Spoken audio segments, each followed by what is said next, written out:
Welcome to the ACC Panic Room alongside Lauren Brownlow. I'm Joe Ovies. Brownlow.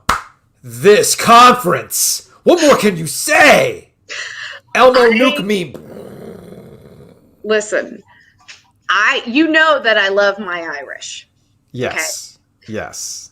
I felt that for Wake Forest fans. I felt that. Like that, for them to play as well as they played for so much of that game, and for Notre Dame to be as un-Notre Dame-ish as they were for most of that game, I was just like, wow, that was a theft. It was a theft. I mean, that happens sometimes, but I felt that so much for Wake Forest. Like, that is, woof. Hey, look, I feel for my dude, Jordan Cornette of the ACC Network. I'm sure he is hype that Notre Dame was able to pull that off. But if you take away that 17-2 run, Brownlow. Oh, no. Sorry. We can't have the Steve Forbes era start out with an invocation of Jeff Fizdale. No, that's unfair to Steve Forbes. Do that. We cannot do that. We can't do that. No, so yeah, look, it's a crushing. We haven't spent a lot of time talking about Wake Forest, and I think people are still obviously high on what Steve Forbes might be able to do at Wake Forest because they like his energy. But you can tell that this season and the work that he has ahead of him in Winston-Salem, you could tell there were some times this year where Steve was like, oh man. And this only is just the knife being twisted for an already harsh season for Wake Forest. I think that there are still things that you can feel good about if you're Steve Forbes going into this offseason. I think the fact that you get a game winner hit on you at the end of a game you should have won probably is going to make it a little it's going to take you a little longer to get there, perhaps. But I'm sorry, and I'm not just saying this because we have similar hair. Like Carter Witt, that dude played like a grown point guard. He was a fully adult point guard. Like it was unreal. He controlled the game. Like, and a couple weeks ago, seemingly, he was passing to the wrong team constantly and just still looked kind of overwhelmed, but then not anymore. So let's move on to the triangle squads. Duke beat Boston College today, and it wasn't much of a game. I mean, not to oversimplify, but we always go back to our guy, Sidney Lowe, who once told us, gotta make shots. Mm-hmm. Duke made what, 15 threes today against Boston College? And the Eagles couldn't buy a bucket. It got so bad that Coach K put his grandkid in. So that led me to say, Lauren, Duke is clearly back. 5 days, 5 games. I'm kidding. I can't even bring myself to do that. I know that's been a big talk about the Blue Devils going into the ACC tournament. You got to start with the first one. They took care of business against Boston College, but this is not the caliber of team that won 4 games in 4 days a few years ago at the ACC tournament. There is no Jason Tatum on this squad. That's not to say that they have a higher floor, but the ceiling on this team, I think, has been pretty evident the last couple of weeks, and I just don't see that happening. But you got to start somewhere, and they shook off whatever the weirdness was where they no-showed against Carolina on Saturday. Well, they had some threes saved up that they had just been saving. Well, as Gilio joked on the show today, it's like, guys, you do have the rest of the week to worry about. So maybe don't make all the threes against Boston College. Just a thought, right? Yeah, I mean, I'll say this, and I think people are going to go crazy when this happens, but it's not going to surprise me if it does. I could very easily see Duke winning tomorrow and on Thursday. It would not surprise me. But I think that's going to be close to all we get from them if that does happen. Because I just think, like you said, they don't have a Luke Kennard / Jason Tatum / wasn't Grayson Allen on that team too, if I'm not mistaken? Like, that team was pretty good. Yes. And so they don't have anybody at that level. I mean, Jason Tatum's one of the best players in the NBA right now. Like, and the other two are not too shabby either. So, like, they don't have those types of guys on this team necessarily. But I think that this league is also not quite what it was back then either necessarily. So, like, could they beat Louisville playing the third time against them? Yeah, absolutely they could beat them. Could they beat FSU in Greensboro when FSU's not at home? Sure. Maybe. But it's just tough for me to imagine much coming after that because of just the 3 games in 3 days, et cetera, et cetera. Nah, I'm with you on that, and it doesn't matter if they win 3 games. They needed to get Oh to yeah. Saturday to even start a conversation about the NCAA tournament, and even then, you're still looking at an auto bid situation for them. We talked to Patrick Stevens of the Washington Post. Shout out to Discourse, good follow. Just replace the I in Discourse with a 1, and he's got a lot of good information. We love Patrick on the ACC Panic Room, and we also, at least Patrick and I, commiserate about our cats, so that's always good. But the shout out to the fellow cat guys out there. The they needed an auto bid, so I think that's just kind of where we are with Duke at this point in time. Yes, but that doesn't mean the hype train's not going to go crazy if they do win those first 2 games, and then everybody's going to be like, could you get back on the bubble? What's going to happen? I'm with you on that. I think NC State has a better opportunity to get back on the bubble than Duke does, which I never thought I'd actually be saying this out loud. And it's actually a conversation that we've had on the air where it's like Duke and Carolina fans are getting a little bit of a taste of what it's like to be an NC State fan this time of year, right? I think there's a lot of Wolfpack energy with North Carolina, and I'm really curious to see how things go for the Tar Heels after a thorough win over Duke, but that's also backed by the up and down nature of their season so far, where you beat Louisville, things look great, and then you lose to Marquette, like that kind of stuff, right? So it's just been this up and down, inconsistent nature. It's been something that Roy Williams has talked about constantly. The thing that's always going to stick with me is what he said after the Marquette loss.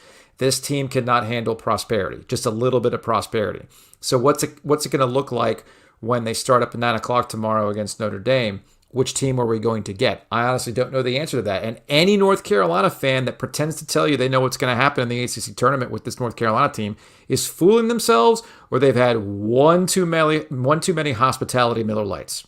That's my opinion on that. And it's really interesting to me because I think the outcome based on what I saw tonight that would have been better for North Carolina, and I felt this way before the game, was Wake winning, because I don't think Wake would have been able to repeat what they did in this game necessarily. Okay. But the thing is, Notre Dame, they probably got all their missed 3-pointers out of their system. And I think we're going to see some grumpy Carolina fans, when all of a sudden Notre Dame's hitting every 3-pointer, right? Of course this happens to us. But to be it would have been tricky either way to me. And I was actually much more in the camp of I think Notre Dame's going to be a trickier thing. But you know what? If Carolina were to lose to Notre Dame, that would be much more beneficial to them than losing to Wake would have been. That I think might have made them sweat a little bit on Selection Sunday. But I don't think a loss to Notre Dame would necessarily make them sweat as much. This is something that Gilio likes to point out on the show, in that the NCAA Selection Committee has a long history of not treating teams that have been on the bubble kindly when they lose their one conference game, right? Yeah. So I know what you're saying about the difference between Notre Dame and Wake Forest. I'm not quite sure that the NCAA Selection Committee is going to look at it one way or the other. You lost your first game in the tournament. We're going to kind of drop you back into that muddled mess. So I hear you, but I also don't know that the NCAA committee, which lost a bunch of money last year, wants to look at the name North Carolina on their sheet and say, oh, you know what? It's close, but they lost their first ACC tournament game. I know their strength of schedule is great and they have XYZ, but you know what? They lost that first conference tournament game. Better kick them out. I just have a feeling they probably won't do that. Just me. Well then. Just saying. Protect the Blues, right? I'm saying if it's close. No, I'm with you on that. Oh no, I'm all jokes aside. I am on board with you when it comes to that. Meanwhile, you got NC State and Syracuse. This is a game where the loser, clearly any sort of bubble talk, is eliminated with a loss. But that does not mean they're in the tournament if they win the game. It just gets you to that next part. And I think for NC State, beating Syracuse simply sets up an all-important game against Virginia again. And if they can beat Virginia, they at least put themselves in a conversation for the NCAA tournament. I don't think it solidifies anything, but at least it forces a conversation. Patrick Stevens from the Washington Post thinks that NC State has to win 3 games. I know when we talked about it with Gilio today, he was convinced that it just needs the 2 games. But none of this even gets going anywhere if they can't get over the hump on Syracuse. And this has been a problem for NC State this season, where they just haven't been able to close out the deal against the Orange. Yeah, they have to get over the Syracuse hump for sure. And that's the first part. But I just looked at net, and it hasn't updated today yet. But even Duke sitting at 11-11 is still 5 spots higher than net than NC State is. And some of that is because of what State had happened to them, which is out of their control. But I'm just saying, like, this is the position State finds itself in. I tend to agree with Patrick a little bit that it'd probably take 3, and it certainly would take Syracuse, Virginia, and then whoever else at that point. But they don't have to, I think that would be plenty at that point. It just sucks for State because like a lot of this is out of their control. They just didn't get so many chances against teams that really would have helped their resume. But that's the great unknown, and we'll close on this. Any NCAA tournament selection discussion is going to be weird and weighted because, for instance, NC State, you talk about how it's unfortunate. Virginia Tech would have helped this past weekend if they could beat the Hokies, right? They didn't have an opportunity to play Louisville. That game never got rescheduled. Georgia Tech, who's clearly in the field as the number 4 seed in this ACC tournament, they didn't play that game, never got rescheduled. So I'll be curious. And like Louisville's another team that has a pretty average resume, but they also have some pretty bad losses in terms of like not who they lost to, but how they looked in those losses. The NCAA selection committee will probably look at the Cardinals and go, well, you were coming off your COVID pauses those 2 times. You got beat by 35 to Wisconsin, and you got beat by 45 from North Carolina. So it's an incredible, I do not envy the selection committee this year. It's an incredibly difficult task to weigh games that were lost because of pauses. And this is a stat that David Teal gave us today from Richmond.com, where the ACC actually, compared to other conferences, did not complete as many games. No. You look at the overall number. I think it was like close to like 80% or whatever it was, or somewhere in the 70s. You look at the other conferences; they got more games in. So the ACC did not help themselves with the way things kind of got out of whack with the scheduling. You didn't get the sense that teams were working all that hard to reschedule games if they got canceled. And I'm not saying that they weren't trying. I'm just saying that it doesn't seem as if they were trying very hard to fit in extra games. I never got that sense at all. Mm-hmm. And, you saw some leagues do some creative things, kind of playing back-to-back, teams playing back-to-back games against each other and then moving on to another opponent. We saw some weird things happen. But the ACC, well, look at App State. App State played 15 games against 4 teams, the teams that were in their division, right? Why the ACC did not say, hey, look, are you free this weekend? Oh, and you're free this weekend because your game got COVID paused because of somebody else? All right, you all play.